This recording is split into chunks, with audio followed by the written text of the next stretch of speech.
guidance. So for all our friends joining us in Russophone, Francophone, or Anglophone, you'll be able to consume this content.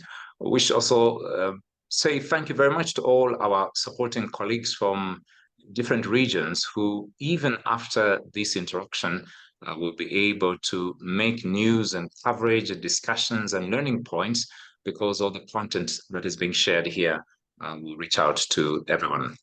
Dear friends, ladies and gentlemen, welcome once again to the launch of the 2023 Africa Tobacco Industry Interference Index. My name is Master Chimbala. Be your host for the entire session of our event today. Dear friends, none of us ever in the world would celebrate or be pleased with the fact that tobacco causes 8 million people to die every year all over the world. Not even the tobacco industry, at least one would wish, I think. And unfortunately, the tobacco industry strives so very hard to ensure that the continued consumption, especially escalating with greater numbers, is being profoundly fostered every day so that more people cause more profits to their side, regardless of the terrible harm it causes on humanity and obviously on nature. As such, many governments are faced with the dilemma of the tobacco industry, which exists legally in their countries and sells legal but lethal products. This is the government's desire and obligation to protect their own citizens against these death-causing products. While the World Health Organization Framework Convention for Tobacco Control, WHO FCTC, sets the basis for strict regulation of tobacco products, parties can only truly implement the treaty if they effectively domesticate it and have the political will to implement all its requirements. And that seems to be the problem with most of the countries in the WHO Afro region. The sad reality is that many countries are yet to even adopt a law that is compliant with the WHO FCTC, despite their ratification of the convention many years ago. And most parties in the region that have struggled to adopt the tobacco control laws barely implement them. We are here today, dear friends, ladies and gentlemen, to launch the 2023 Africa Tobacco Industry Interference Index, which measures the level of tobacco industry interference and how governments dealt with such interference in 18 countries of the WHO Afro region. I wish to promise all of us seated in this space of this launch webinar that there is rich content to be shared on this platform, and among them, expert analysis from different people who spent years in the space of tobacco control, but also in various ally thematic areas, drawn from different spaces within leadership, governance, policy, training, and so forth. I should also mention once again that we have interpretation services in English, French, and Portuguese, so feel free to choose your preferred language from the icon below as guided earlier with the guidance of our different language holders on the platform. This session is being recorded and will be provided to you in all 3 languages. Towards the end of today's launch, we will have a Q&A, as a question and answer session. And as we begin presentations, should you have a question, you needn't wait longer. You can already drop in your questions for any of our panelists or any thematic issue being tackled on the table in today's launch webinar. Dear friends, I wish for us to already march and start our program with the first start, which is regarding the report findings. And we'll have that from Dr. R.T. Singh. And Dr. R.T. Singh is a public health physician and a faculty member with the School of Public Health the Kwame Nkrumah University of Science and Technology in Ghana. He has extensive experience in tobacco control research, including smoke-free policies, illicit tobacco trade, and tobacco taxes in Ghana.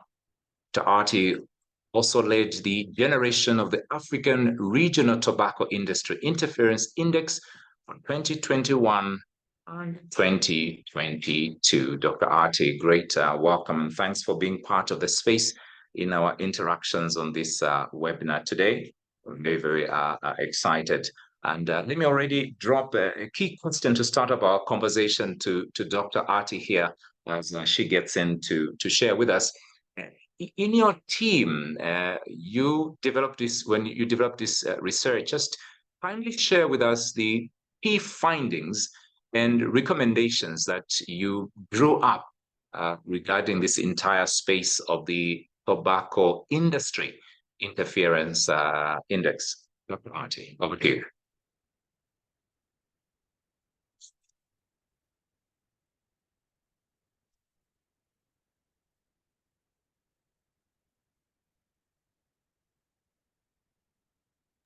Yes, good morning, everyone. Good afternoon and good evening, wherever you are. It's a great opportunity for me to once again present to you the Tobacco Interference Index report for the African region. And we have very interesting findings that we have come out with, and we hope you will appreciate these findings and we can find solutions to the way forward in the region. Yeah. Could I have the next slide, please? Yes, so just to start with, I'm sure you are all into the area of tobacco control, and you really know a lot about some of the initial aspects of tobacco control in terms of the Framework Convention of Tobacco Control. And of course, we all know that tobacco causes a significant number of deaths. Currently, the figures we have shows around 8 million deaths. And as we know that tobacco causes both deaths among people who are exposed and to smokers and non-smokers as well. So even when you don't smoke, you're still at risk of getting some form of tobacco harm related from secondhand smoke exposure and even third-hand. And interestingly, this year, May 2023, marked the 20th anniversary of the World Health Organization Framework Convention on Tobacco Control. And I think we've made significant progress when it comes to tobacco control. And currently we have over 183 countries that have signed onto it. And with the latest signatory being Malawi, which really belongs to our region. And the interesting aspect is that we do have in the African region quite a low prevalence of smoking, and which is on the positive side if we can look at it like that. But we do have some countries like South Africa and Mauritius in the range of 17 to 16%, but most of them are within the range of 5 to 10%. And despite this low prevalence, we also know that tobacco use is actually reducing in some of the high-income countries. So, for example, the European region and the Americas. But the tobacco industry is really infiltrating some of our parts of the world, which includes a lot of these countries within low and middle-income countries, of which a lot of them belonging to Africa are also not spared of it. So we have the industries really getting their product into our domain as well. But despite all that, we've made a lot of progress when it comes to some achievements in tobacco control. For instance, in 2023, Mauritius was the first country that introduced plain tobacco packaging. This was in addition to countries like Netherlands, Brazil, and Turkey. These are very few countries which have really implemented plain packaging, and Mauritius was one of them. Botswana also has made good progress in terms of getting a Tobacco Control Act in 2021, which has a strong component of Article 5.3. despite a lot of tobacco industry interference.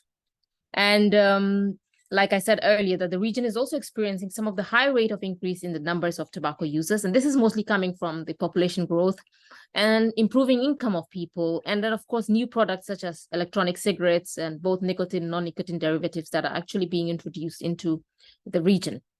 And we also have issues with tobacco farming. So a lot of countries depend on tobacco cultivation and tobacco farming for their livelihoods. Although a lot of work has been done that shows that these are not very important to maintain the economy. I mean, these countries could still do well without them, even if tobacco cultivation and farming was not part of their livelihoods. So Zimbabwe, for instance, has almost about 25% of its total output coming from tobacco. Zambia follows with about 16% and Mozambique about 12.9%. So we have several of these countries which have put tobacco farming as one of their key economic growth factors. And next slide, please. And we can see from the latest report from the Global Tobacco Epidemic Report of 2023 that shows that when it comes to implementation of the Empower strategies, which is like the real tobacco control strategy that puts into place several cost-effective tobacco control measures when it comes to monitoring tobacco use, protecting people from smoke exposure, or offering cessation support, warning messages on cigarettes, raising taxes, enforcing bans on advertising.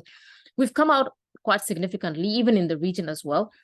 And today, as of today, we have almost about 151 countries out of 195 countries that have actually been protected by at least one Empower measure, which is really quite a good progress as compared to just about 44 in 2007. So despite all the issues around tobacco control and the challenges we're having globally, there's been quite significant progress when it comes to tobacco control as well. So all is not lost yet. And next slide, please. And how does the tobacco industry get into some of the markets that we have, trying to get its presence in low and middle income countries? There are several ways, and the most common ways that were identified, especially in this report, was the industry trying to build alliances with groups in countries, trying to weaken certain policies in the countries when it comes to tobacco control, or disrupting or suppressing health information. And we've seen that especially when it comes to these electronic cigarettes, where tobacco companies have their own ideas in terms of their own research findings, where they come out with the non-harmful effects of these products. They also go about getting into lobbying and influencing policy making, disseminating findings that are actually not true, and some sort of confusion around tobacco smuggling and undermining tobacco control. So all this are some of the ways that they try and influence policy. Next slide, please.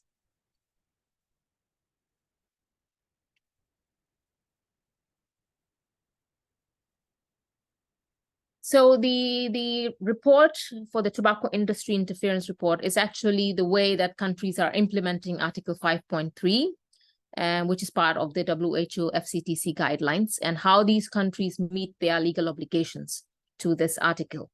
And they're based both on scientific evidence and the actual country's experiences for that year. And the regional report, the first edition that came out in 2021, is a civil society report, actually, that is based on countries' experiences on the interference. And it's based on 7 main indicators that has to do with industry participation in policy development, corporate social responsibility activities by these industries, the benefits that the tobacco industries get from their presence in the country, and unnecessary interactions within industry, between industry and the government. Then the lack of transparency between what's happening between the industry and the government is also one of the indicators. And conflict of interest, where we have lots of industry officials on government boards, or government boards within industry boards or committees.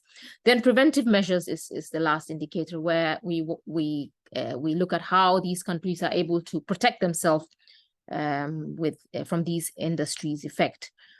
Next slide, please.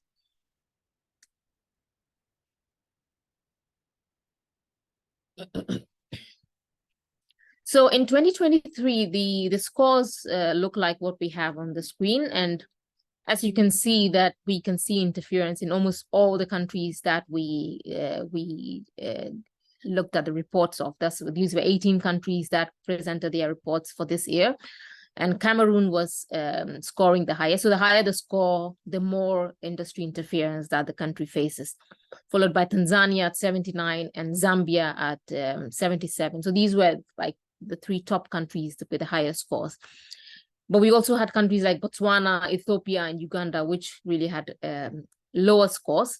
So it tells you that some countries are the extremes of interference, for instance, Cameroon topping the list. And then we have countries like Botswana also being at the lower down of interference. Next slide, please.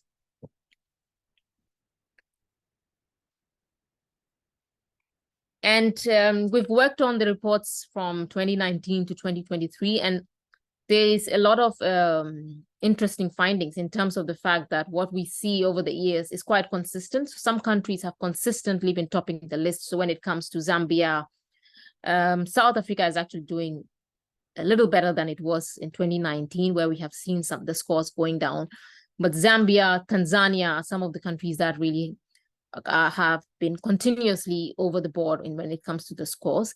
Cameroon was recently added in 2023, and it has the highest score when it comes to interference scores. Countries like Burkina Faso, Ethiopia, and Botswana have been quite consistently low, and they've tried to come down with significant improvement over the years. So I think we should commend these countries for their significant findings in terms of tobacco control. So this really shows what's happening over the years, and as we can see, countries like Zambia and Tanzania are some of the top countries that have been having consistently high scores over the years. Next slide, please. And looking at the first indicator, which has to do with the industry participation in policy development and how the industry really influences policy within countries, Cameroon was topping the list, and it could be also one of the reasons why Cameroon tops the overall list of the scoring of the index for this year. And then Tanzania follows by 16 points and Zambia at 14 points. But we have countries like Madagascar, Mauritius, Kenya, and Gabon with very little industry participation when it comes to policy development in the country. Next slide, please. And if we look at what happens over the years, for instance, in this reporting period in Cameroon, some of the striking things that really came out in the report was that there was the British American Tobacco that was initiating and financing the standardization work of 2 new tobacco products, nicotine products. And this really shows the participation of the industry when it comes to even putting up tobacco control by the government. There's also participation by the industry in the development of standards when it comes to tobacco and tobacco products. And these standards are likely to become regulations. So that shows us why Cameroon might be one of the countries that really tops the list when it comes to interference in policy development. Mozambique, for instance, there is really no tobacco control legislation that complies with the WHO FCTC. And the tobacco industry is continuously consulted by the government when it comes to legislation involving the industry. Next slide, please. And the other indicator is the corporate social responsibility. And we all know from the time of COVID-19 that we saw this quite obviously in the times when a lot of countries were going through a lot of health burden related to COVID-19, and a lot of support was needed by health facilities and even as a country as a whole. And we saw the industries really coming out. So that was a time that we saw that the corporate responsibility of the industry really was out in the show, and they didn't lose that opportunity to do that. So we had countries like Zambia and Uganda and Tanzania and many others actually topping the list. But interestingly, we had countries like Botswana, Cote d'Ivoire, Mauritius, and Chad not reporting any corporate social responsibility within this reporting period. That was quite impressive. But we can see that almost all the other 14 countries, starting from Kenya all the way to Zambia, have been under the influence of corporate social responsibility by the industry. And the industry really takes advantage of these when it comes to making their mark. Next slide, please. And if we look at some of the actual things when it comes to corporate social responsibilities, we can see that some of the government agencies actually form partnerships with these industries. So in May 2021, in Nigeria, the BAT Nigeria was the Lagos State Commissioner for Agriculture commended BAT Nigeria, and then actually described the relationship between the state and the foundation as a very fruitful one. So this really shows a typical scenario where we can see a lot of corporate social responsibility developing between these two entities.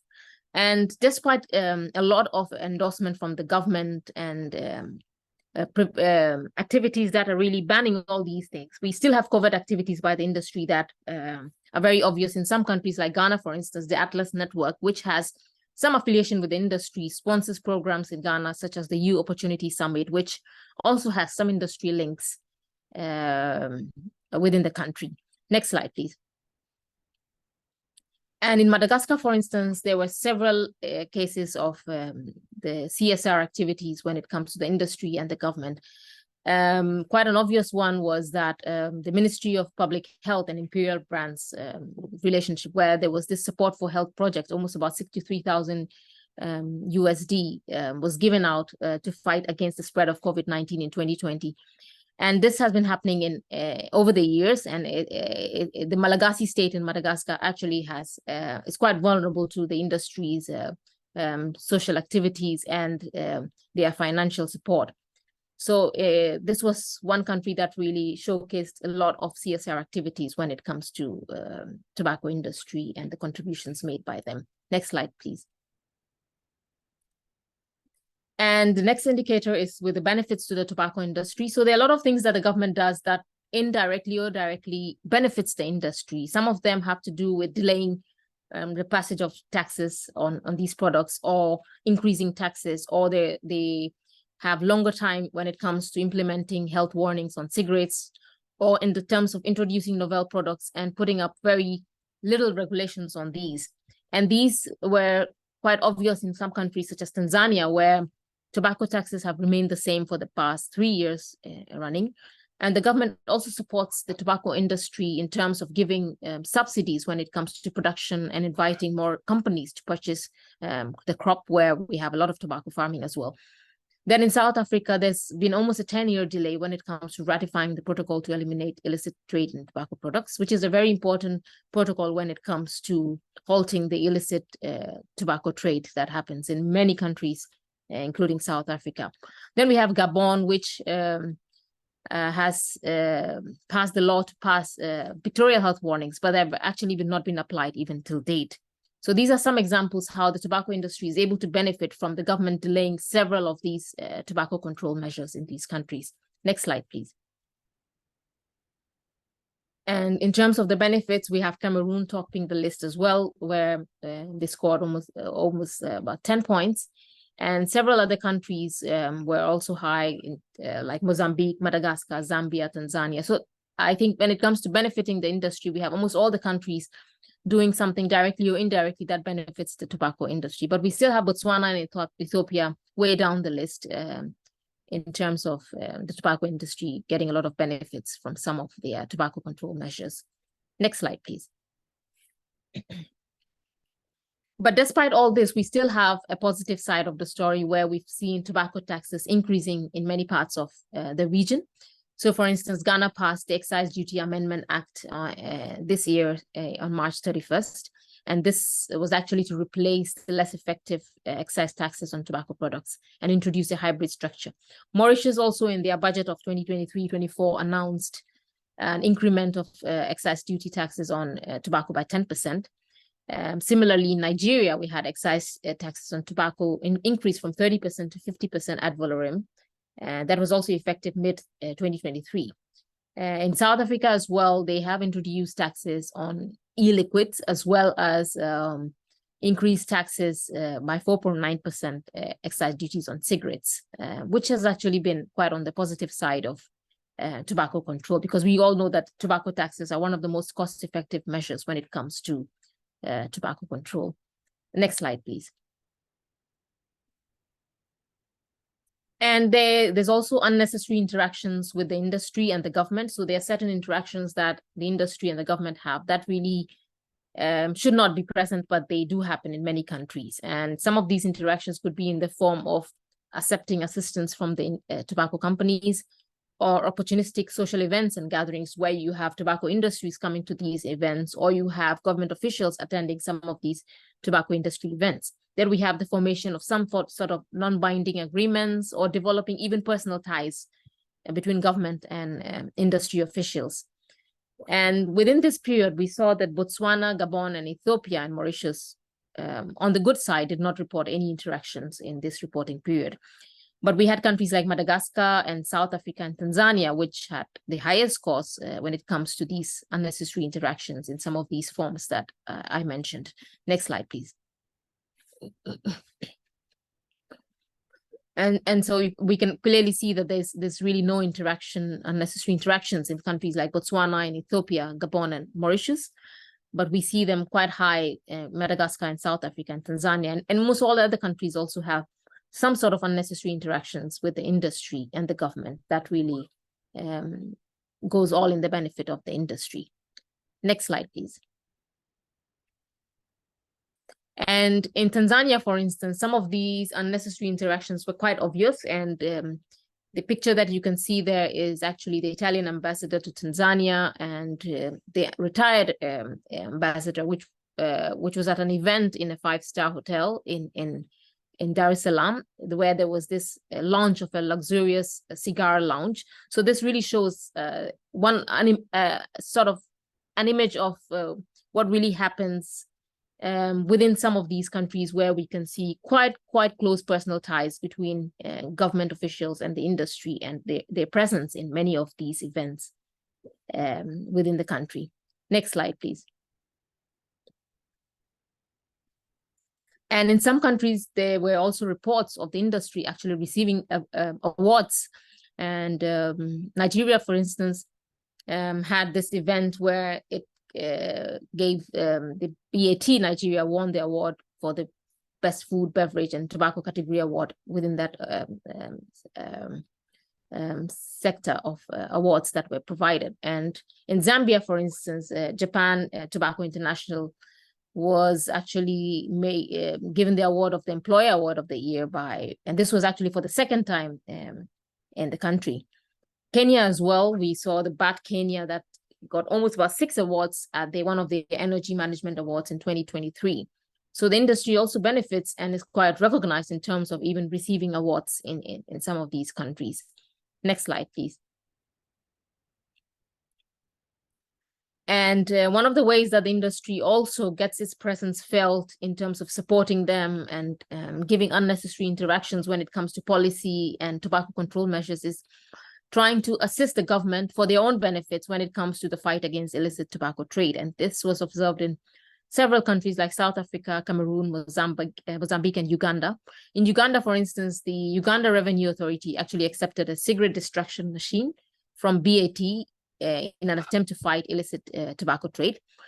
In Mozambique, for instance, the industry collaborated with government to actually fight anti-smuggling strategy. So these are all ways and strategies that the industry uses to get their presence felt and to show that they're actually supporting the government to fight tobacco use and the effects of tobacco use, but actually it's all in their benefit. Next slide, please. And the next indicator is to do with transparency and how transparent these government is when it comes to their interactions in terms of reporting meeting minutes, or their interactions when it comes to meeting reports or getting certain evidence of their meetings with industry or any form of interactions. How transparent are these countries? Actually, the interesting thing is none of the countries really showed complete transparency when it comes to the interaction between the government and the industry. And we have several of them actually topping the list, where we have Mozambique, Cameroon, Cote d'Ivoire, and Zambia, and Mauritius actually topping the list. But we still have the other countries like Botswana and Ethiopia still below the other countries, but there's still not much when it comes to transparency. I think almost all the countries were victims of getting their information or whatever that interaction they had out into the public domain. There seems to be a problem there. Next slide, please. And like I said, the worst performing countries for this reporting period was Cameroon, Cote d'Ivoire, Mauritius, and Zambia and Mozambique. In Zambia, for instance, the government does not disclose meetings and interactions with the industry. And in Cameroon, for instance, in 2021, the authorities in charge of health had a meeting that was not really reported and brought out in the public domain. But on the good side of it, Botswana, in their Tobacco Control Act that was recently passed, requires that the meetings between tobacco companies and government officials are to be held in public, and everything is supposed to be brought out into the public domain. Next slide, please. And when it comes to conflict of interest, in terms of protecting public health policy, we can see that almost all the countries are affected, and there is actually conflict of interest that occurs between the industry and the government in almost all the countries, including Botswana, Ethiopia, and Uganda, which were really low, down below. But we have countries like Gabon and Chad showing that they top the list here, and Madagascar, Cameroon also quite significantly high when it comes to conflict of interest. Next slide, please. And in terms of conflict of interest, that arises when we have institutions having vested interest to create concerns about the objectivity of the actions or judgment or decision making. And we have the revolving door phenomenon where we have people within the industry being present in committees or boards by the government, or vice versa, where we have government officials actually having significant roles in industry boards or committees or forums. And we have these countries like Gabon, Chad, Kenya, and Cameroon, which really top the list when we talk about conflict of interest between the government and the industry. Uganda and Ethiopia did not record any conflict of interest of any senior government officials that joined tobacco industry, or the tobacco industry official joining any government board or within that reporting period.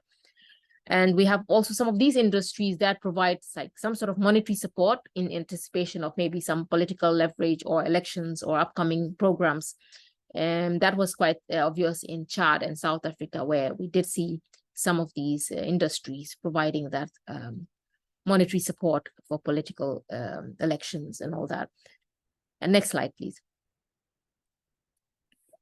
And how do governments protect themselves when it comes to industries, and how what kind of measures do these governments take to protect their tobacco control policies from being undermined by the vested interest of the industry? Countries like Ethiopia, Uganda, Botswana, and Chad have been successful in having preventive measures when it comes to placing some sort of preventive measures to guide officials in their interactions with the industry. And we also saw code of conduct for public officials that describes some sort of standards when it comes to dealing with the industry. And this was seen in Chad, Ethiopia, and Nigeria. Countries like Ghana, Uganda, Botswana, and Nigeria actually compels the industry to periodically submit any information when it comes to production, manufacture, market share, or marketing expenditures, or any other activity that they deal with.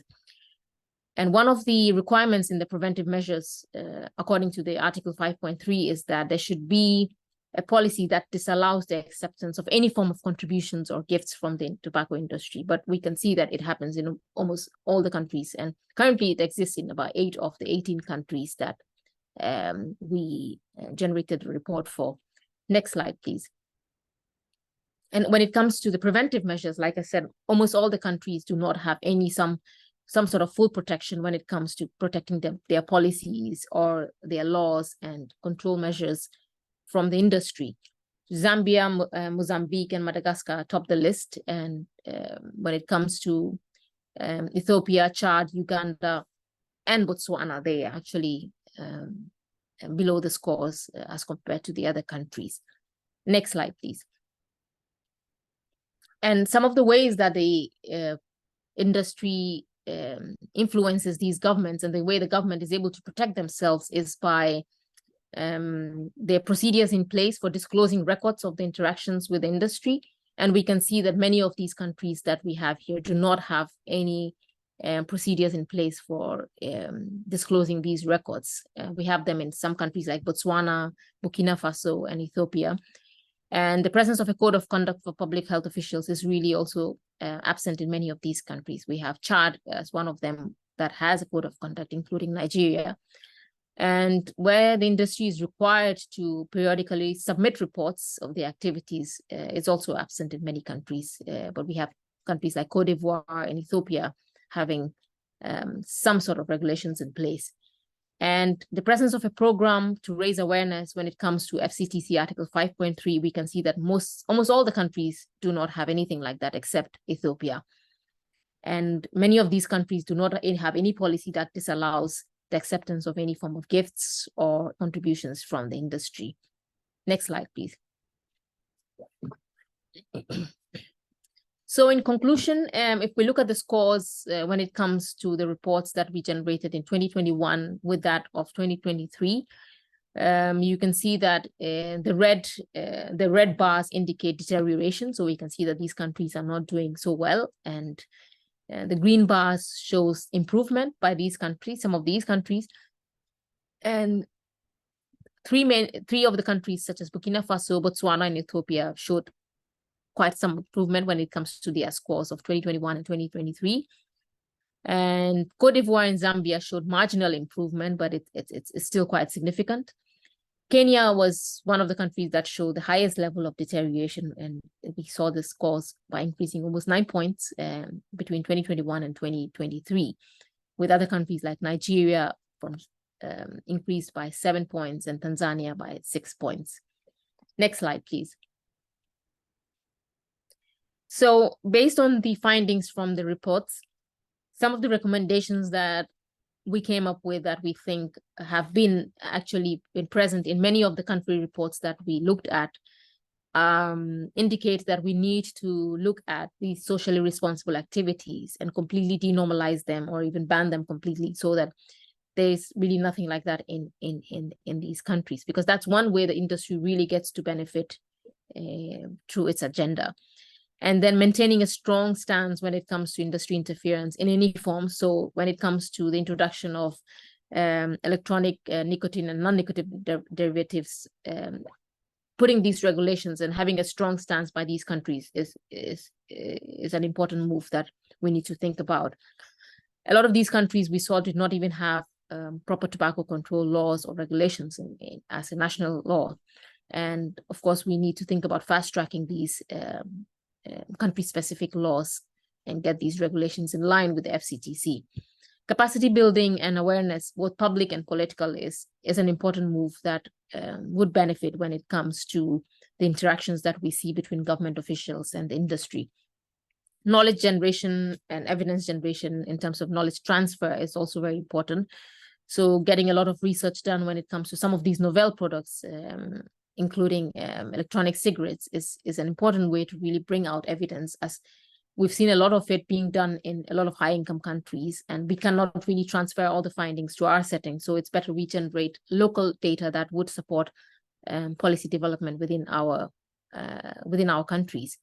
And when it comes to promoting economically viable alternative livelihood, so of course we have countries that depend on tobacco farming for their economic growth, but a lot of evidence also supports that these countries can still survive without having tobacco farming as one of their main farming options. As adopting a code of conduct like we see in the preventive measures seems to be a very useful strategy when it comes to tobacco control measures. And civil society, as we have seen, as ATCA is one of them, and we've seen the importance of having civil society on board, and encouraging and empowering civil society is an important tool when it comes to getting comprehensive tobacco control at a country and regional level. Next slide, please.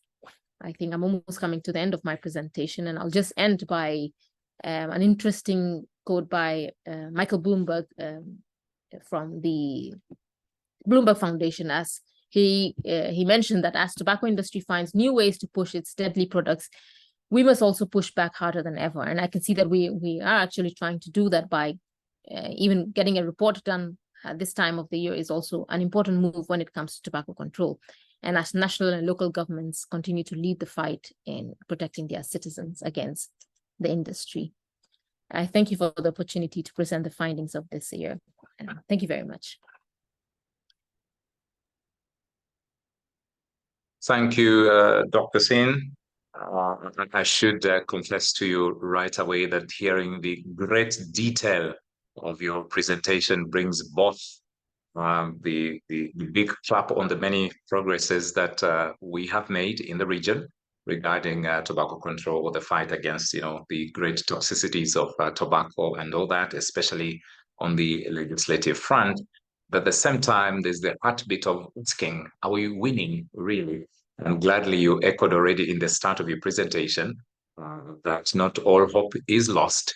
and I want to stand on the same and in bringing the next part of our interaction. For those of our friends who may have joined us only later, this is the launch of the 2023 Africa Tobacco Industry Interference Index. And we're running in 3 languages, Portuguese, French, and English. You will be able to select what language is best applicable for you. And after this entire meeting is done, you will be able to have access to all 3 content, rather the content in all 3 languages for your use. I want to also specially acknowledge our colleagues in the media who are joining us from different countries, journalists, reporters, but also officials from government departments and different experts and advocates in the space of tobacco control. Let me open our interaction to the next section, which is a panel discussion picking on some feedback around the just shared index, and shared meaning not only the presentation here, but the entire product of the index. We have Cameroon, Botswana, and Senegal coming out to share some feedback on those directions. Remember, in these conversations, we build learning and guidance in how we can further foster some positive change in different regions as different players from different angles within country and beyond. So when we hear the challenges from a particular country or region or section, also the success stories, they both equip our journey towards enabling the betterment of our global society. Henceforth, thanks again, Hussein. Let me quickly invite the next 3, but I will begin firstly by introducing one of the 3 people who are sharing feedback from the panel discussion. And after I do that, they will give a presentation. I will invite the next and give a little bit of an intro again for them until the 3rd person, so that we have a perspective of the 3 individuals who are speaking with us in this series of the discussion. Let me begin with Judith Chekumo. Judith Chekumo is a lawyer and a political scientist by training. She has been involved in tobacco control since 2012. That's about 11 years. And she's done this through the Cameroonian Coalition Against Tobacco, abbreviated as C3T, a group of Cameroonian civil society organizations working in tobacco control. As Executive Secretary of C3T, he has been responsible for administration and finance, and also accompanied major projects implemented by C3T with the support of its partners. Great welcome, Mr. Kumo, and glad to have you in the interaction here on the Index launch webinar. And to start off, just wanting to learn from your side in terms of Cameroon and its score on this particular state of the index. Cameroon's highest score shows that it faces strong tobacco industry interference. What would you say explains this situation? And maybe you would also give some examples of certain scenarios from Cameroon in terms of the tobacco industry's interference in your country. Over to you. Thank you so much, Mr. Master Chimbala. So, in light of today's launch of the report, in light of our report in Cameroon, what we highlight is the intensity of the interference of the industry in our country. From the start, the situation is being explained by the absence of a national anti-tobacco law in our country. There are high level of interactions, high levels of interference in the implementation of anti-tobacco measures. Since 2011, we've been observing moves from the industry and the civil society has been very following closely those initiatives by the government to make sure that it corresponds and are compliant with the international framework on tobacco control. After the follow-up of these meetings with the ministry, we've been pushing for the adoption of that act. However, since then, nothing has happened since 2012. The high score of Cameroon is due to the lack of knowledge of public employees of those Article 5.3 directives and guidelines for the implementation of the global framework on tobacco control. We've also studied many modalities of interference from the tobacco industry in our country with this bill project since that has been stagnating since 2012. We've also highlighted the need to implement a neutral package of tobacco. Since then, January 3rd in 2018, what we've seen is that the tobacco industry has been implementing some strategies to reverse that initiative of neutral packaging. First, the tobacco industry asked and requested the cancellation of those measures proposed by the government. They organized a meeting at the ministry on that topic. And afterwards, the ministry implemented some implementation works. They first focused on a package of 10 cigarettes. However, the conditioning of that neutral packaging measure was focusing on the packages of 20. So at this stage, we offered a proposal to the industry in order to make sure that graphic measures on packaging, but then afterwards industry started to request delays in the implementation on the regulation.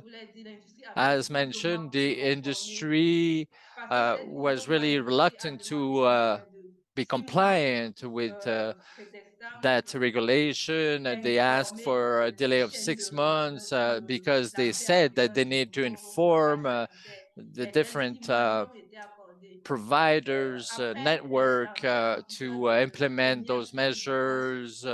After the implementation of first series of those warnings on the package, but after a few months, the industry requested another delay and blocked the implementation of the second series of images on the packaging. We heard in private during this follow-up measures. In fact, the government, and we heard that the government implemented another delay of 6 months that was applied until 2021.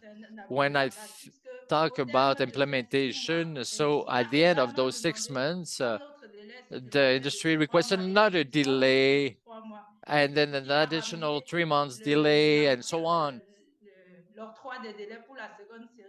And the government approved those delays and extended it to 12 months. The pretext and the argument there was the impact of COVID and also the need to go through their existing stocks. So those delays paralyzed the cycle of implementation of that regulation on neutral packaging. The third series of images of warnings that should be applied by June 2023 was not implemented either. there's a need for the a rule implementation and adoption by the minister. And so this project has been delayed and should be renewed every 12 months. So the decision hasn't been adopted yet. So we're facing right now with high delays of the implementation of those regulations. There are so many other examples of tobacco interference at the level of norms on new products, novel products, also rules and regulations on advertising. So in our country, at the level of effective implementation of the global framework in order to control tobacco, we need to denounce permanently and identify and counter those maneuvers of the industry because they do interfere in our public policies to control tobacco. We also need support in order to elaborate and prepare a legislation to prohibit the tobacco industry interference in our public health policies. We also need support to review also the bill that is on the table, not yet implemented. We need to update that bill in order to really tackle concrete issues. Thank you so much for your attention and to offer me this space in order to share the experience of Cameroon during this panel discussion. Thank you. Thank you very much, Judith, for sharing the feedback there regarding Cameroon. And for those of our friends who may want to pose questions, feel free to get to our Q&A section at the bottom there of the platform and simply add your question, and the panelists in due course will be able to share feedback. Let me already invite the next panelist for this section of our webinar, and that is Jibril Mele. Jibril holds a master's degree in organizational management and auditing. He's a founding member and executive secretary of the Senegalese League Against Tobacco, established in the year 2011. With 22 years of experience in tobacco control in Senegal and Africa, he is the current national executive secretary of the organization, abbreviated as LISTAB, a member of TCA's board of directors responsible for coordinating activities in West Africa.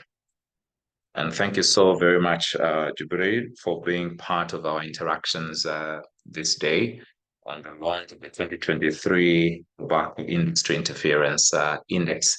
And maybe to just kickstart the conversation on your part, let me just share this question regarding the chief or main problems that you think the Senegalese government faces in preventing tobacco industry interference in terms of the tobacco control policies. What are the main problems that the government of Senegal faces in preventing the tobacco industry interference in tobacco control policies? And maybe you could also add what measures have been taken to curb or mitigate this interference. Or maybe you can also add finally what role CSOs or civil society organizations, or is it NGOs, add or play in this space on this conversation. Let me leave it to you now.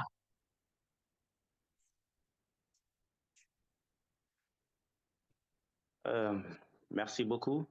Thank you so much. Bonjour tout le monde. Hello, everyone. Je voudrais remercier tout le monde. I would like to thank you to attend this important webinar. Thank you so much for this launching initiative of this report. Relating to your question, au niveau du Sénégal, At on observe quand même in quelques Senegal, we problèmes. observe many Déjà, le problematic premier problème, issues. The il first concerne issue un peu l'accès relates à l'information. Donc, c'est un problème to d'information access déjà, to information. parce qu'il y There are a big issues about access une to difficulté donc, de information. compréhension That's a de challenge in order l'ingérence to de l'industrie du tabac, même si understand ça a the été tobacco industry pris en compte interference, donc, dans notre loi de even though it deuxième has de been 2014. taken into account Donc, in ça, our c'est second un problème tobacco control d'information parce qu'il y a law. beaucoup d'agents There's a de lack of l'administration information. quand Many même qui ne people comprennent at the pas un level peu of the administration quand même ce que ignore c'est and donc l'ingérence don't de know l'industrie du really tabac dans les politiques how de santé publique. the interference Ça, c'est un. is Maintenant, deuxièmement, deploying c'est and confronts une public absence aussi de policies. volonté politique. There's Il faut le also dire, a parce lack que of political ça a will été pris en compte dans la loi de 2014 en son in article premier. the Malheureusement, 2014 and the depuis first lors, article in the il 2014 n'y a pas eu quand bill. même d'action This donc, pour mettre issue en has been œuvre tackled, afin donc de but diminuer un no peu real l'ingérence concrete de l'industrie action tabac, has comme been nous le implemented constatons to confront régulièrement tobacco donc, industry dans notre pays. interference as Donc, we observe in our par country. rapport donc à la première question, je pense que So at the level of pour résumer, your c'est question, un problème in d'information summary, there's a par lack rapport of à l'ingérence. information on Deuxièmement, c'est une interference, volonté and politique. Quand je dis second, volonté politique, ça veut dire the qu'il y a pas, on n'a pas absence encore of mis en political œuvre will. When I l'article talk 1 about donc, lack of de la political loi will, because many anti-tabac, measures of donc the depuis tobacco 2014. control Maintenant, law, they haven't par rapport aux been mesures, put in c'est vrai place que since il y a eu 2014. plusieurs mesures qui ont At the été level of the prises en different compte, measures, à savoir, many measures were taken into comment account dirais-je, prendre en compte, mettre en œuvre donc, in order to l'article premier à implement travers the first un article of code the de bonne bill of conduite the qui a été donc élaboré par like le the Programme national de implementation lutte of contre le the tabac en partenariat avec la société civile code en of vue vraiment d'aller conduct, vers which had la been mise en œuvre donc, de cet prepared article, and drafted parce qu'il est by important donc d'aller dans civil ça pour que vraiment society les membres du gouvernement puissent in vraiment order non for seulement comprendre, mais également public s'il y a au moins employees un papier can qui, en tout cas, understand the pourrait les situation, protéger also de toute sign ingérence de l'industrie du tabac. a document Visant in donc order to à protect saper un peu themselves donc, against la tobacco réglementation. Donc, interference, and a commitment un. also to Deuxièmement, follow the également, regulations. At a vraiment second le rôle un level, peu de la société civile. there's a Avant de role for venir sur civil le rôle de la société society that civile, is key. c'est qu'il y a But before également that, un problème there is also de coopération. a Parce challenge que, at the level of depuis quand même ces derniers collaboration temps, and il est à noter cooperation. que il y a Over beaucoup de the membres years, donc, du we've gouvernement qui ne observed coopèrent that pas. many members of the Donc, government do et not cela cooperate. rend un peu difficile donc, le So that travail is really donc, de ce que nous presenting faisons donc, ourselves sur le terrain. before many Notre rôle a challenges. toujours été So our role as civil de society sensibiliser, has de always mener been le to plaidoyer create afin que l'ingérence awareness donc, and de l'industrie also tabac soit lead quand forward même advocacy in order for the legislation considérée to comme be une priorité pour implemented nos and be considered gouvernements as a priority by the government par la mise en authorities. place d'une équipe de By surveillance the appelée l'équipe de implementation surveillance du Sénégal, qui est composée monitoring donc team d'experts called the du Senegal Monitoring gouvernement Team, et composed également des of personnes ressources souvent de government la société experts civile and qui travaillent also un resource peu people from afin civil de produire society that do régulièrement follow donc up on the des industry rapports and to après donc provide enquêter. reports Donc ces rapports sont partagés periodically avec les membres du gouvernement à travers and la presse, establish les that médias donc, dialogue with the d'une government manière through générale. press and media Donc c'est also. toujours vraiment ce travail que nous So that's the continuerons work à we are pushing faire forward pour at the ensemble civil qu'on puisse society vraiment organization arriver in à order to réduire ou en tout cas reach arrêter carrément that donc cette objective to ingérence au reduce niveau donc, that du Sénégal. tobacco C'est interference vrai in qu'il y a eu quand Senegal. même beaucoup d'évolutions Of course, entre-temps. Depuis que there has le been rapport du some Sénégal a été progress. produit, donc il y a eu quand même In Senegal, des there has évolutions been et je sais que le prochain rapport progress, and de I'm sure that 2024 donc, the 2024 va report permettre donc will de faire demonstrate évoluer donc, le classement pour those le Sénégal, evolutions, and parce hopefully qu'il y a we eu quand même des avancées. gather better scores. Il faut le dire, Senegal has been progressing. Some measures were taken into consideration, have been taken by the Ministry of Finance to put in place tracing and tracking measures in Senegal. That's something that will really support our strategies on the illicit trade. And there's another issue about novel products. There's a good news in the amendments of finance law in 2024. The information we gathered through the presentation of the report is that novel products that were not taken into account in the 2014 bill will now be taken into account, will be taxed at the level of 55%. That will be impacting exporters. Those are good news and probably will allow to battle against tobacco interference. Those are the elements that I wanted to share with you about your question and contribute our specific contribution to today's launch of the index. Thank you so much for inviting me. Thank you, Jibril. That's very interesting feedback there, but also acknowledging the great news, as I mentioned earlier to Dr. Sin, that sometimes some elements of our interaction get to exhibit some negative points of our situation. And all the time we see that there are positive strides being made. Congratulations over the novel products, and that they will equally face some taxation at 55%, I guess, coming through to 2024. We would hope that even these pieces of legislation would advance further in many of our regions. That's why this interaction is important, to just inspire more action through different examples from different sections. And talking about examples, I wish to already switch to our last panelist in this section of feedback from 3 countries drawn from different sections of our continent. And this is from another area of success. Now, we'll be speaking with Professor Buntle Mbongwe. Buntle Mbongwe, the head of School of Public Health and founding head of the Department of Environmental Health in the Faculty of Health Sciences. That's in the University of Botswana.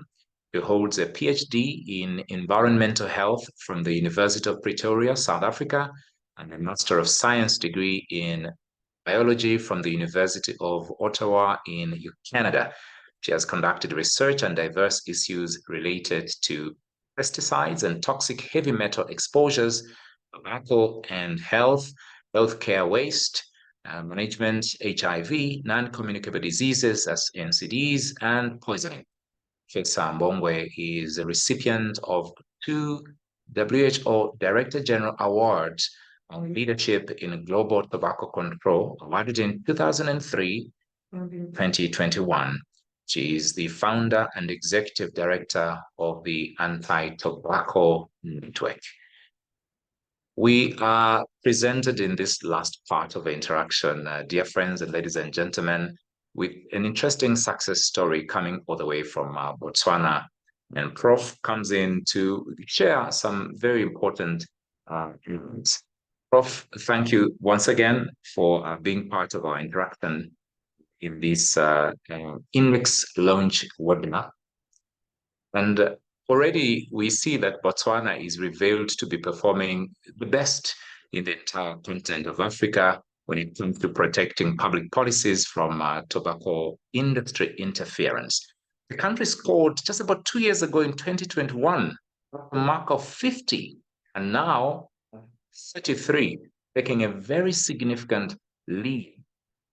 Wanting to also know, while acknowledging the Tobacco Control Act of 2021, how has the Tobacco Control 2021 contributed to the significant improvement of rank from 50 to 33 as at now. And perhaps you can also add in terms of the best practices in Botswana that could help serve as examples for the rest of the other countries in the entire region. Over to you, Prof. Thank you very much.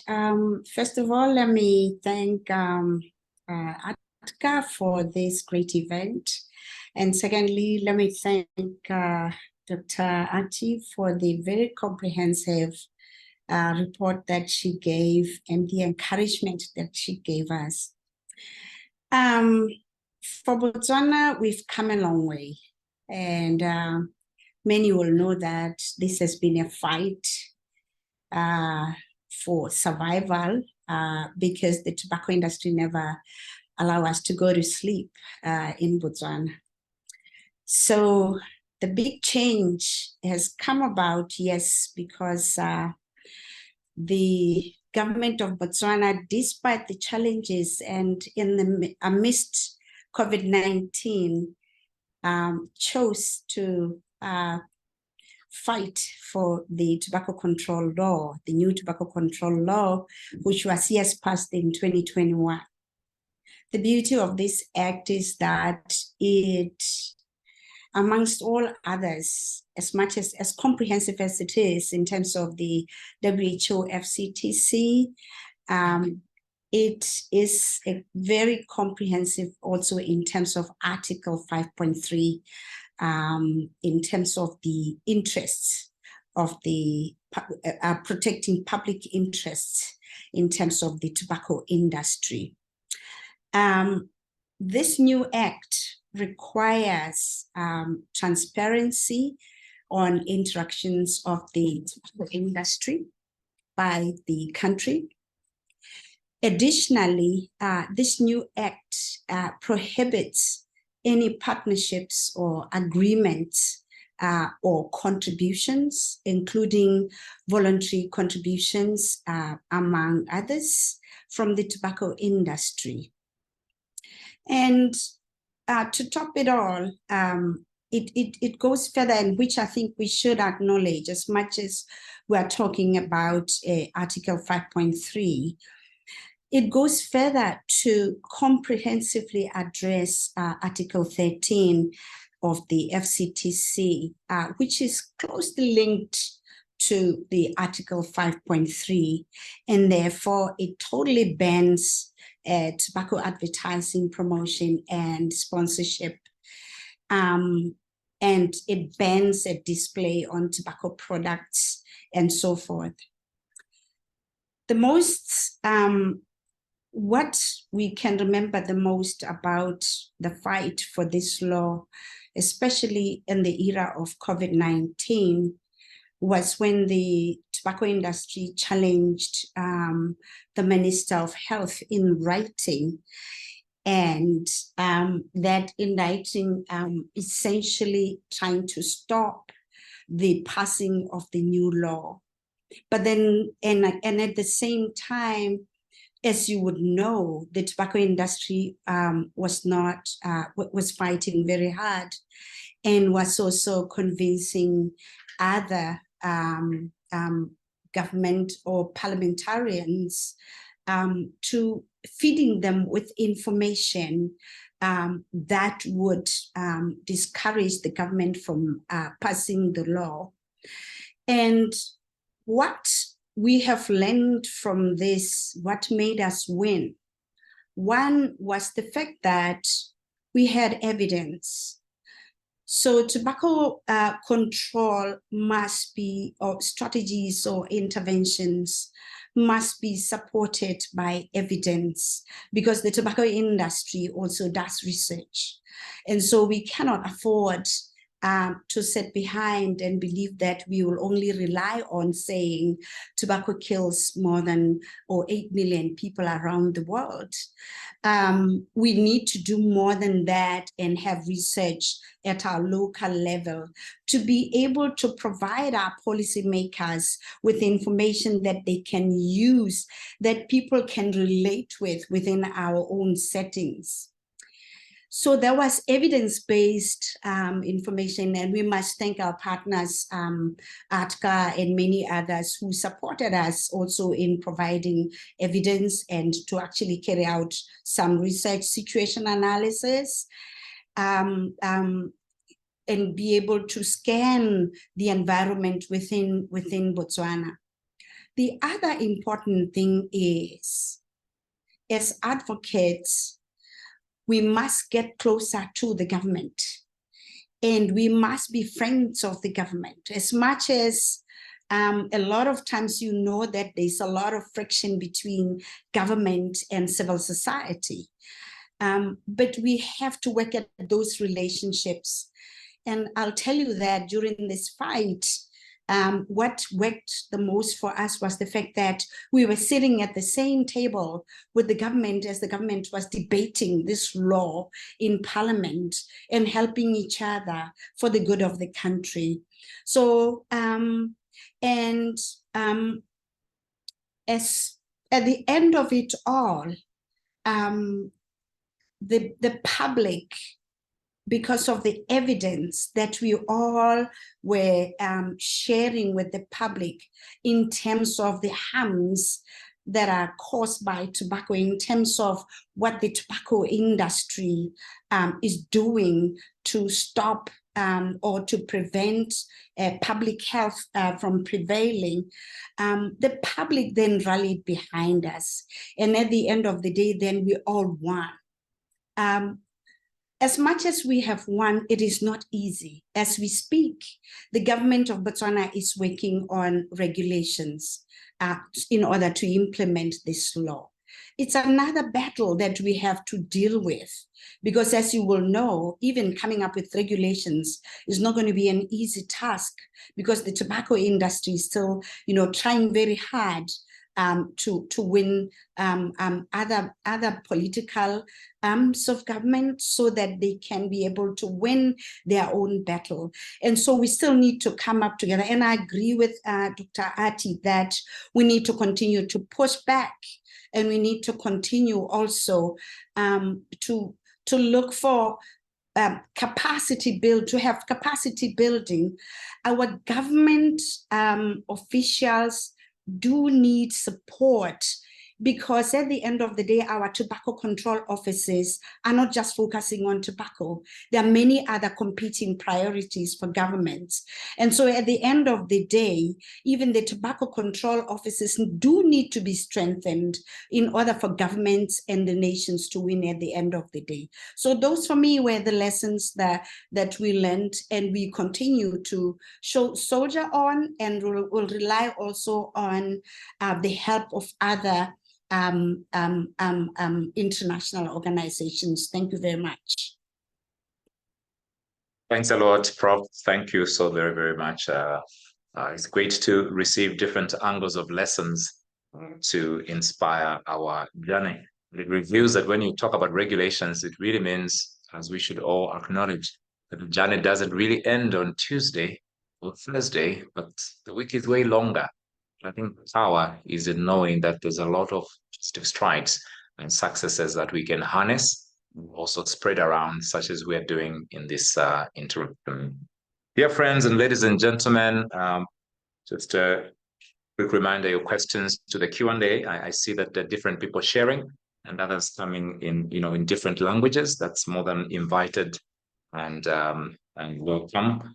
I will be able to address all the comments that are coming through in that space. Just now, I want already to link to our last panel discussion, and this is expert opinion source. I want to interact with two people who may give us some angles of greater depth of context and information as regards our topic of conversation. And I wish to already bring in, and so I'll introduce them one by one, and they speak, and the next, before trickling down to a space of interaction.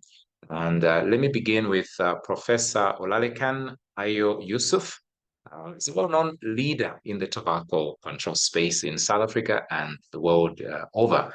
He is the current chairperson and head of the School of Health Systems and Public Health at the University of Pretoria.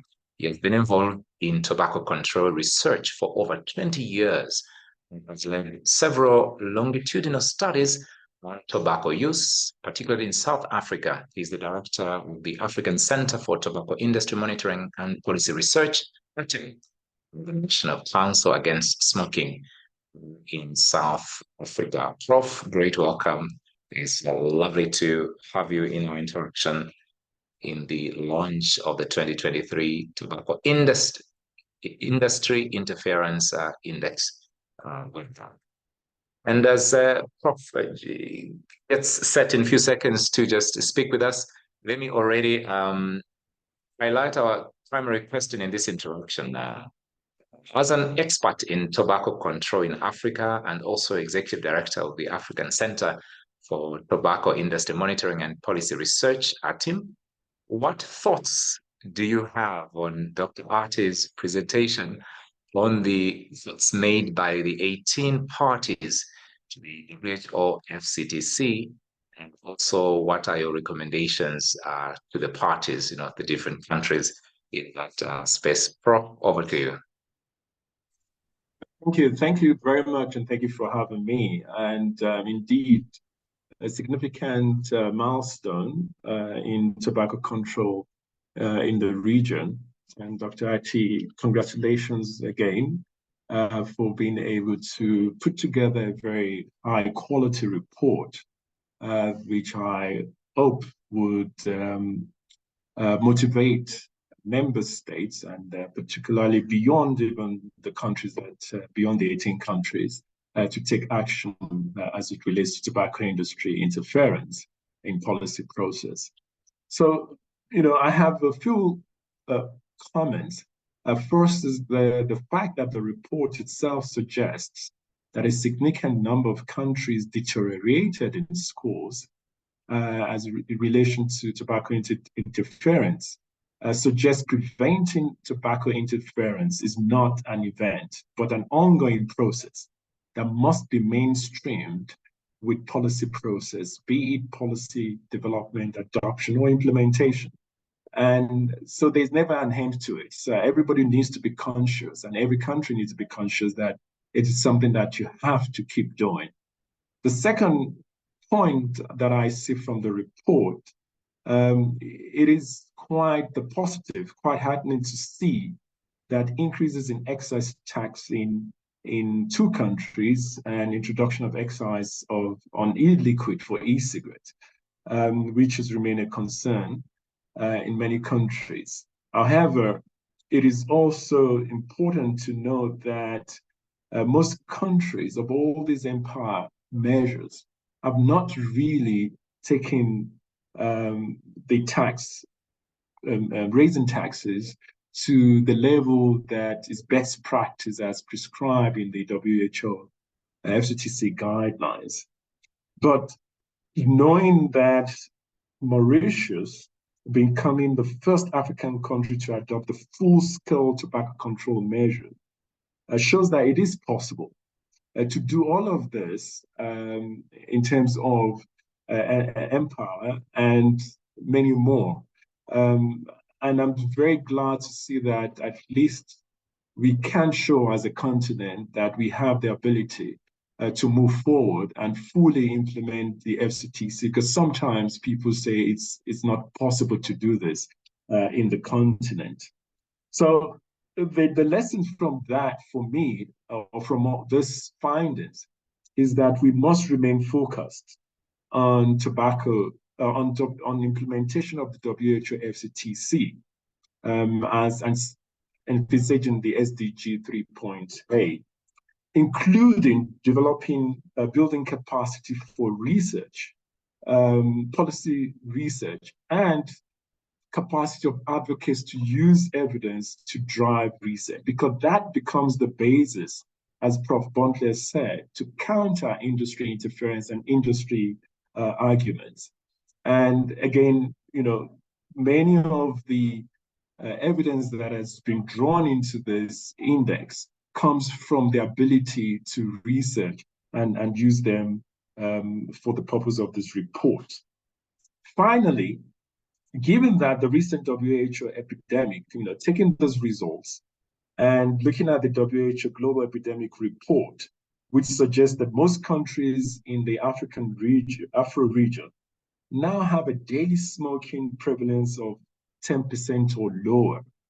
And I think it's important to say that despite the picture that we see in the TII, the global picture is that the Afro region has been improving to a very large extent in reducing tobacco use.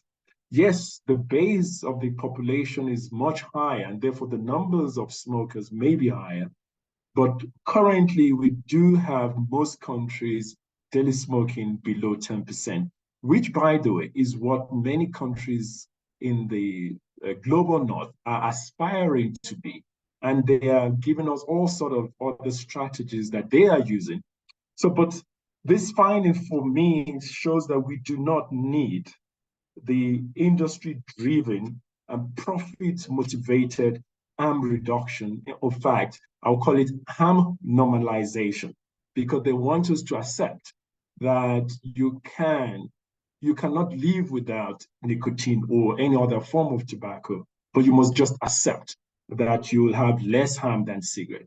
So we are not going to normalize harm in Africa, and we reject the harm reduction, harm normalization strategy, and we must remain focused on driving the implementation of the WHO FCTC into the full-scale measures of the FCTC.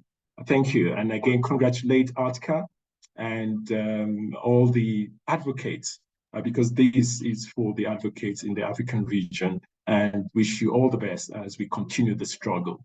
Thank you. Thanks so very much, Prof. I was busy jotting down some lines here and there and taking strong around the very points you are sharing, the idea of harm normalization or acceptance that it is as it should be, and therefore we should live with it. So very, very inspiring that, we should be able to take a serious position towards doing the good without compromise. Thank you so very much for sharing. Dear friends, ladies and gentlemen, we should now get the second speaker from the expert section or panelists of our discussion this time. And this is Dr. Mary Assunta. Mary Assunta is the head of Global Research and Advocacy at Global Center for Good Governance in Tobacco Control, globally well known as GGTC, and a partner in STOP, and principal author of the Global Tobacco Industry Interference Index. She is a Luther Terry Award 2003 recipient for outstanding leadership in tobacco control, representing low and middle income countries in many platforms to counter and debunk tobacco industry tactics. She has more than 20 years of experience in international tobacco control advocacy. Mary is the principal author of the Global Tobacco Industry Interference, as I referred to earlier, and she has a doctorate in public health from the University of Sydney School of Public Health. Doc, great welcome. It's good to see you, and good to have you in this very special interaction. I do know of your great passion in this space, and it's great to have you share time and some views in this interaction to all of us. And to Dr. Assunta, as the head of the global advocacy at GGTC, how do you evaluate the 2023 Africa Tobacco Industry Interference Index? What analysis do you make of the progress observed in certain countries? What can be said about the countries that are having difficulties in having their public health policies put into action? Those are my bountiful of questions I wish to drop on you. Over to you, Doc. Thank you very much, Master Chimbala. May I begin by congratulating ATCA team and Dr. Arti for a great report.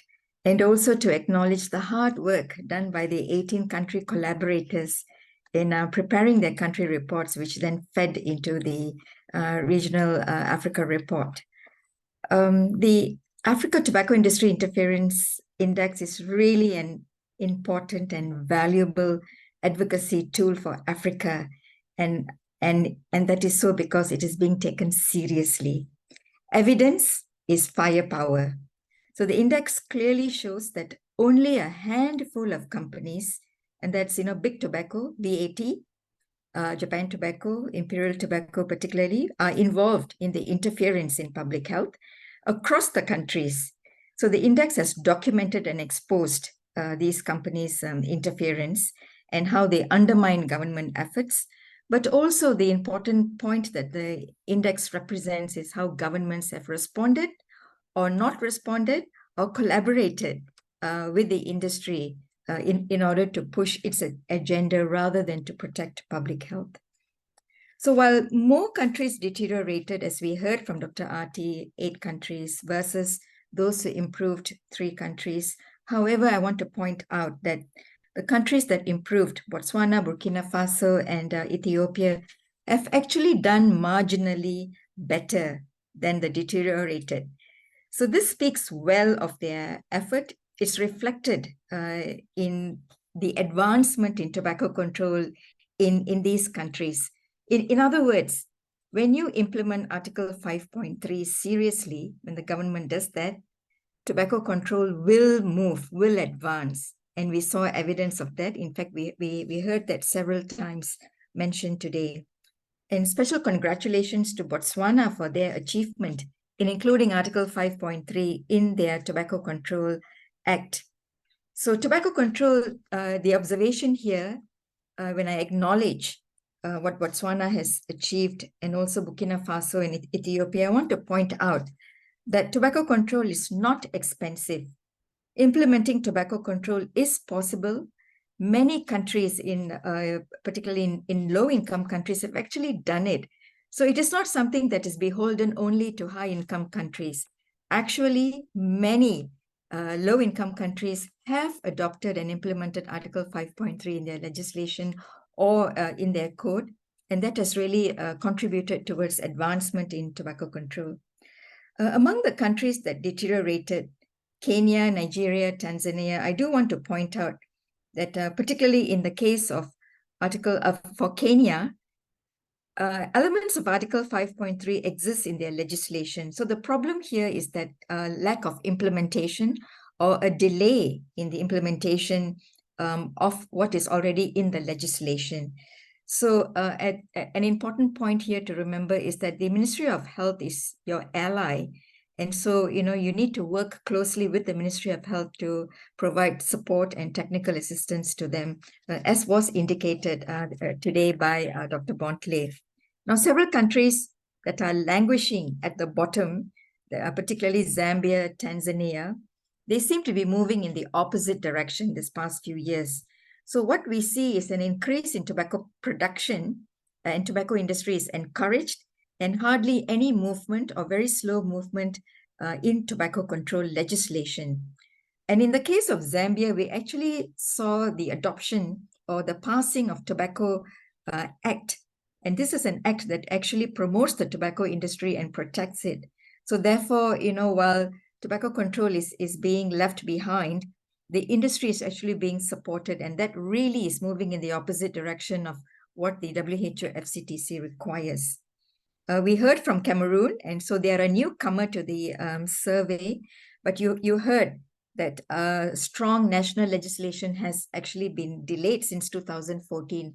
So take-home point here is that governments who ratified the FCTC and are parties to the FCTC, have had many years to actually implement the measures that they had committed to.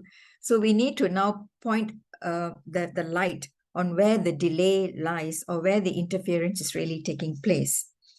Conflict of interest, unnecessary interaction between government officials and the industry remains a problem, and the lack of transparency. These 3 points you actually see across practically all of the countries that that was surveyed.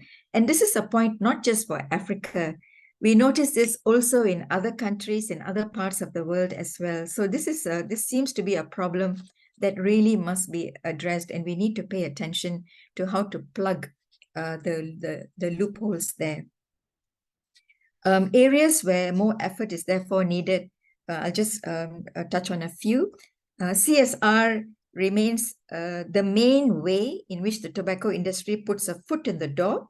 And we see this again across countries, even in those countries that have actually banned tobacco-related CSR, as in Uganda. The industry will find a way to actually break the law or sidestep the law and find a way to associate itself with the government. And what needs to be done is we need to denormalize, because that's what the Article 5.3 calls for, denormalizing tobacco industry related CSR activities and actually to ban them as required in Article 13. The non-health sector remains vulnerable, and this is the sector that the industry actually targets and forms allies with, or partnerships, or actually approaches. And we saw evidence of that being presented today. And we also therefore need to look at preventive measures, and this was clearly outlined in the report by Dr. Arti. But the code of conduct, I want to fish that out to say that it's an important measure that needs to be adopted. Africa needs to improve in good governance, and you need to hold your government accountable, because they agreed to implement Article 5.3, and good governance is actually the main element overriding the requirements of Article 5.3, and the measures mentioned in it are actually anti-corruption measures. So it's all about anti-corruption and good governance, really. So the framing of Article 5.3 therefore becomes really very important. So the code of conduct is actually a firewall that separates the government from the industry, and therefore officials get freed up to fulfill their mandate, which is to protect public health. So in conclusion, I want to say the tobacco industry wants Africa. As we heard from Professor Lekan just now, the smoking prevalence is low, average 10%, in some countries lower, and single digit, but the industry wants to change that. So the industry wants Africa. You need to implement Article 5.3 to protect Africa from the tobacco industry. And you are in a position to assist the government to accomplish that. Thank you very much. Over to you, Master Chimbala. Thank you very much, Doc. Thank you for sharing all that and for remarking on the firewall aspect. Indeed, quite a serious stretches that have to be implemented in all our sections as we foster this important battle and fight. Right now, we've got into a section where we can check out some questions that have come through. I know several people have given various comments within the space Q&A within this Zoom platform. I've captured a few, and I know that I'll just read them out. And those that will need to be taken on as well can be taken on once, and the rest of the team also on standby to help where we need to some of those picked.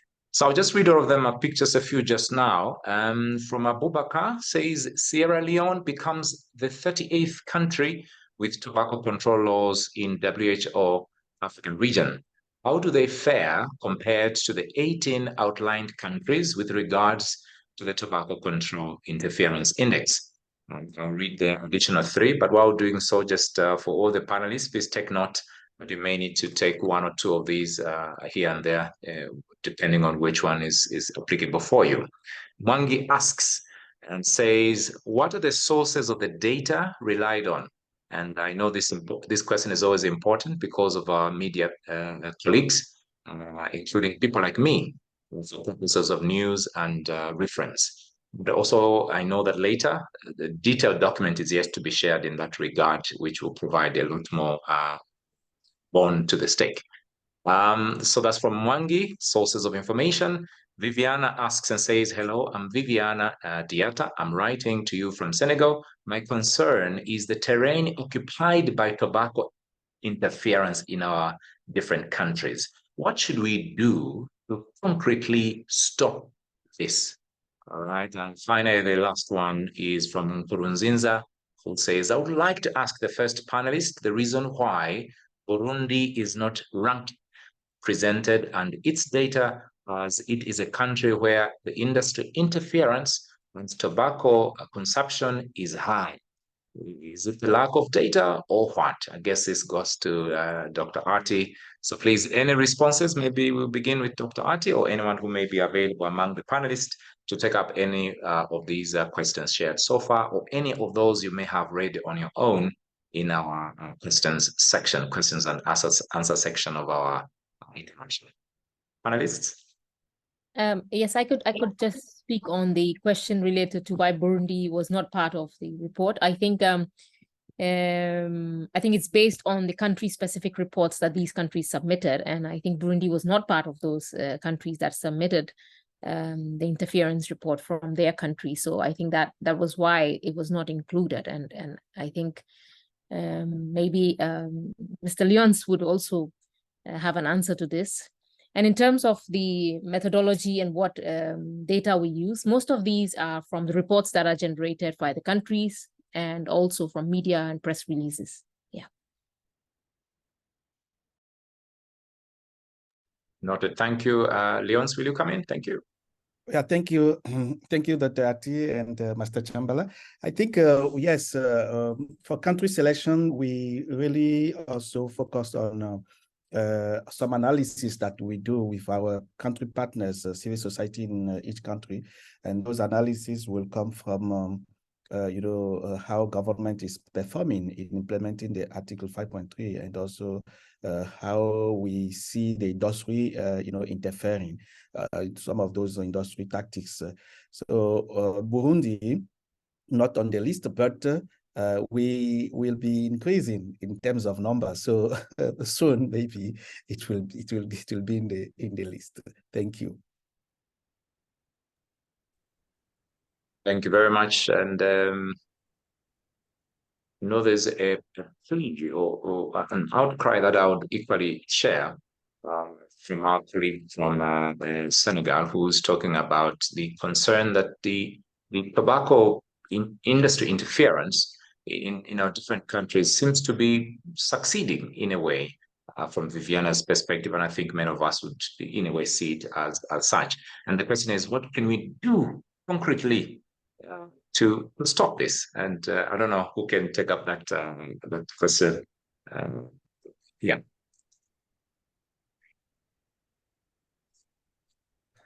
It's like Mary wants to come in. If you want, Mary, please go ahead, and I can also jump in. Thank you. Yeah. Governments as parties to the WHO FCTC actually know exactly what needs to be done, because the FCTC provides, article by article action points that need to be taken. So governments just need to implement the FCTC. But the purpose of the Article 5.3 is really important, because it's the overarching article that empowers and protects the government so that they can be freed up to implement the FCTC. So there seems to be interference, and particularly from the industry, to stop governments. So the industry can only win, as the question posed, if the government allows it to win. I think that's the whole point of the index. We can't say that the industry is stronger, because government is stronger, regulators are stronger, the treaty is stronger. So what needs to happen is, we heard our colleague from Senegal say this political will is needed in order to implement the FCTC. So the industry is only successful in interfering because it is allowed to be successful in interfering. So when you look at the examples of Botswana, Burkina Faso, Ethiopia, what have they actually done, particularly in the case of Botswana and Burkina Faso? They have not recorded instances of CSR. They have not, in many areas of Article 5.3, they have actually not recorded because the government is serious. The government has exhibited political will to implement the FCTC and has got a strong Tobacco Control Act, in 2021. So that would be my response as to how to address industry interference. Thank you. Merci, merci Mary. Master Chimbala, peut-être je vais compléter aussi à ce que Mary a dit pour dire que la société civile et les médias aussi ont un rôle à jouer. Mary Assunta's pour dire que input, ils ont, because civil society has also a role to play. Si les médias peuvent continuer and also the medias, if the medias can continue to contribute to talk about tobacco interference, and civil society also interact with government, the government will feel that they need to be accountable to civil society. The governments have the responsibility to protect their populations and implement actions. So the actions of civil society and medias can lead governments to engage more strongly to implement the Framework Convention in order to protect public health policies in the face of interference. I would like to comment on Sierra Leone. They have adopted an interesting Tobacco Control Act. Of course, interference is still present, even though the country does not host tobacco producers. There's still interference. Those are countries that will focus on in the next index, like Burundi. We've certainly took good note Boubacar and Apollinaire concerned about including those countries in the study. Thank you. Thank you very much. Really appreciate the great job our colleagues are doing in making sure that all our friends on the platform getting the content in all the languages, including myself, depending on the content being shared there. Thank you so very much. And thanks to Leonce and Dr. Assunta for giving feedback to those questions. Remember to all our colleagues that the content being developed in this entire interaction, together with the report, available and shall be shared with every one of us. And for further reference and follow-up, that is a possibility of something that you can still do. I need to now get to closing around the final but key piece of our interaction, and that is around the very product we are referring to, and that is the invitation of ACTCA Executive Secretary to give a presentation on the report to all of us. This will just be a short presentation to all of us. Mr. Leonce Sessu, over to you.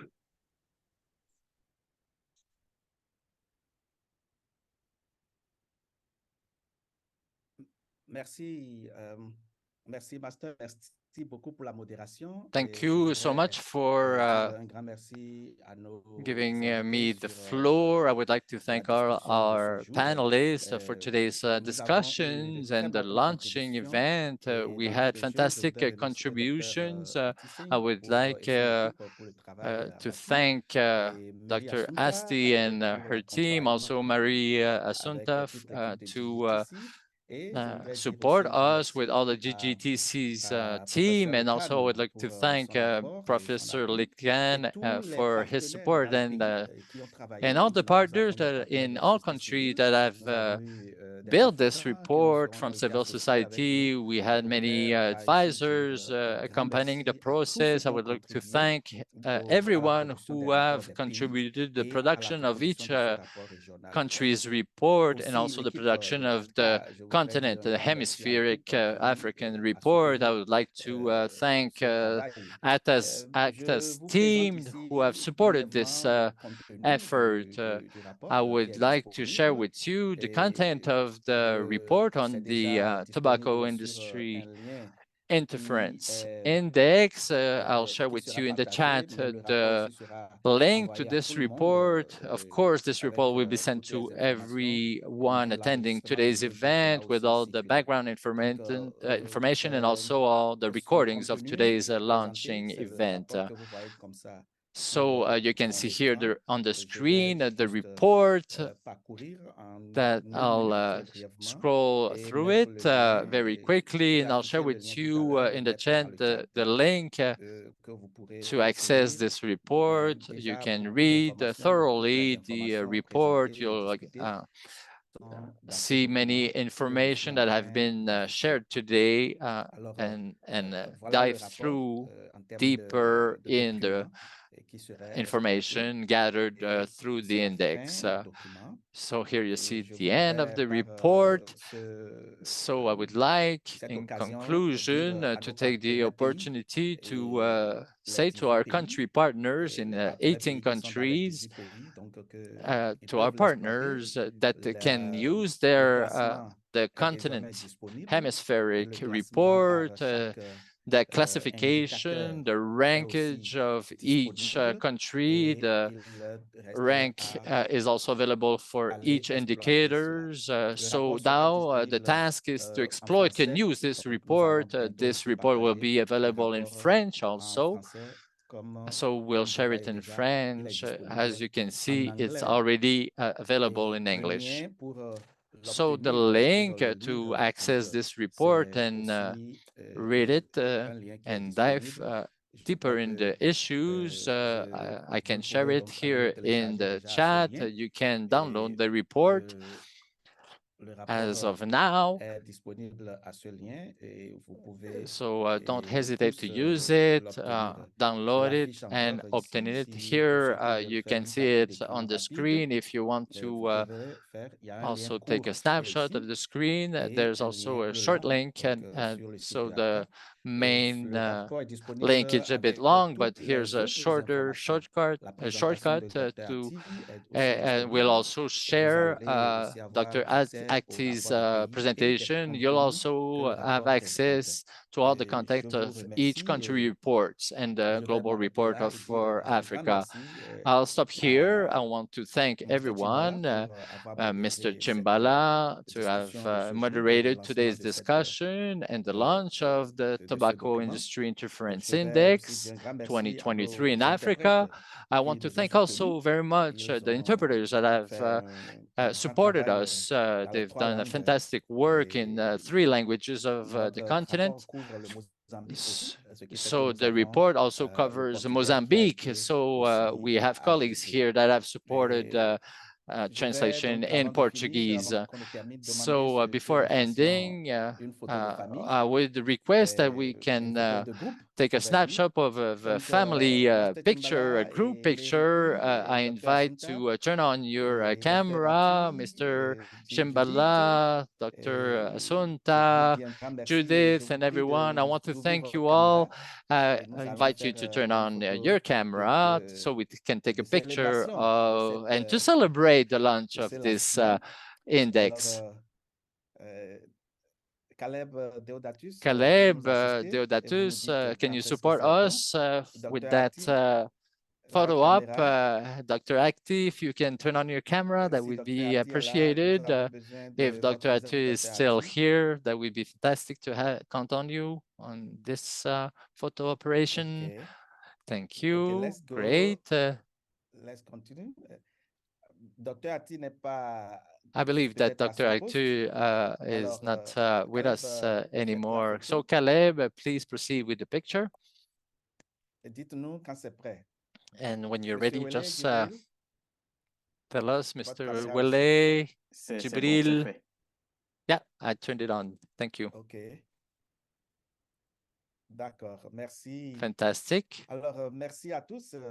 So thank you, À très everyone. bientôt, Monsieur So Chimbala, we Madame, see you soon, Mr. Chimbala, Judith, Monsieur Wele, Mrs. Dr. Judith, Assunta, Mr. Willie, et Dr. Dr. Assunta, Ati. Merci à vous et à très bientôt. Dr. Ati, thank you so Pour nos much, participants and qui nous ont see you suivis, nous leur soon. disons aussi And un grand merci, ainsi que thank you les very autres much also médias, les to all the professeurs de médias assistants and qui vont also faire une all couverture, media nombreux reporters. sur la discussion Many of aujourd'hui them et ont attended intervenu. today and Nous participated in disons today's un grand discussion. merci Welcome and et thank you so nous much allons for continuer attending. à circuler We'll les certainly informations à vous tous continue to avec circulate the l'enregistrement et information tous les to documents. everyone À with très all bientôt. the documents Bye-bye. and recordings. Thank you. Take good care. Bye bye.